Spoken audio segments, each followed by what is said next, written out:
Why do I do what I do? Well, I have to admit that in my life, I think I've kind of stumbled along into different areas of life. I went to school studying theology and history, and I didn't even study music very much. Then I went into graduate school. I studied leadership. I thought, oh, I'm going to be a pastor of some church somewheres.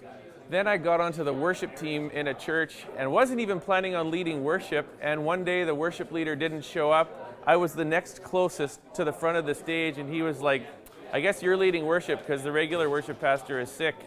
So that's how I became a worship pastor, started leading worship like that, loved playing guitar, learned to love playing piano, loved seeing people sing.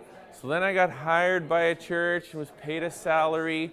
That was really fun for about 3 months until I started to feel the pressure of, oh great, now they're paying me and I need to perform, I need to deliver, I need to have the right selection of songs, hymns. I had to deal with 80-year-olds complaining that they didn't want to sing the Vineyard song. I had young people saying, oh, there's too many hymns, all this pressure.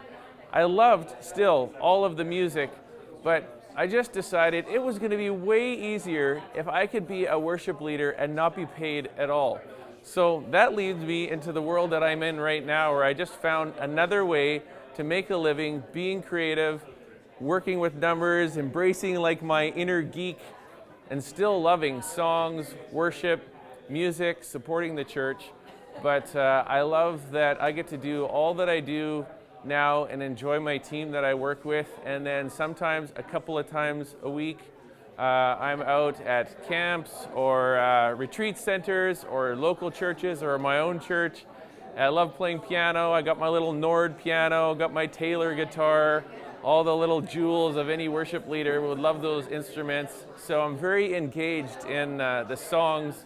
The songs are not just numbers to me, they're not just stats, they're like things that I sing. I've got stories of seeing people, like women, just weeping as I'm, singing this song in front of them, thinking, what is happening? It's amazing how these songs can have an impact in people's lives. So I love that I get to be on all sides of it now. I get to be on the music production, the distribution, the product, working with publishers, lots of great people, and then really get to deliver the ministry of the songs as well on the side. So that's what I enjoy doing what I do.